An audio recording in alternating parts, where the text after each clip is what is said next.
on a pensé que Dieu est devenu notre copain. Il est plus que temps, mes bien-aimés, dans de telles circonstances, que nous puissions nous interpeller. Demain ne nous appartient pas.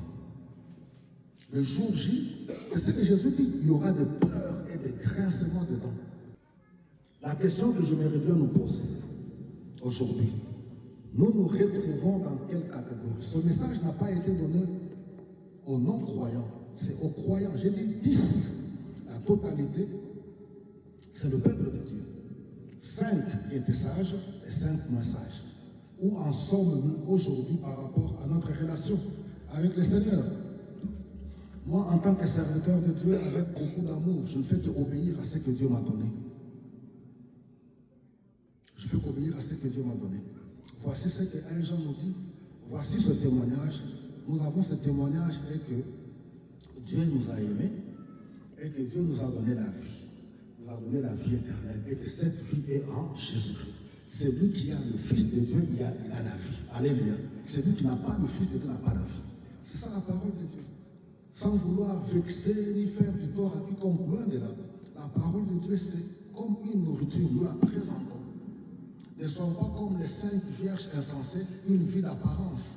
Parce qu'une lumière sans huile, c'est une vie d'apparence. On est bien habillé, dimanche, on va à l'église. Dans nos voitures, on met des cantiques spirituels. Mais on n'a aucune communion avec le Seigneur. On n'a aucune crainte envers Dieu. Il dit, c'est lui qui a le Fils, il a la vie éternelle. Et ici, sur cette terre, tout le monde parle du paradis. Tout le monde parle de l'éternité. Et voilà, la Bible, c'est le livre, à mon humble avis, qui donne une explication logique sur l'éternité. Jésus-Christ est venu mourir à la croix pour porter nos péchés sur son corps, ressusciter le 3e jour pour nous accorder la vie éternelle. Ce n'est pas une église ni une dénomination quelconque qui s'est pointée à la croix. Ce n'est pas une tradition, ce n'est pas une coutume. Nos coutumes, nos traditions, toutes ces choses sont bonnes par rapport à notre vie terrestre, dans leur contexte.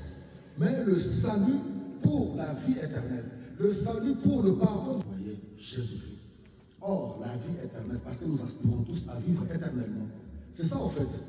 Jésus-Christ est venu pour régler le problème de la mort et de la vie. Il n'est pas venu régler le problème de qui mange, qui boit. Non, non, non, non. Alléluia.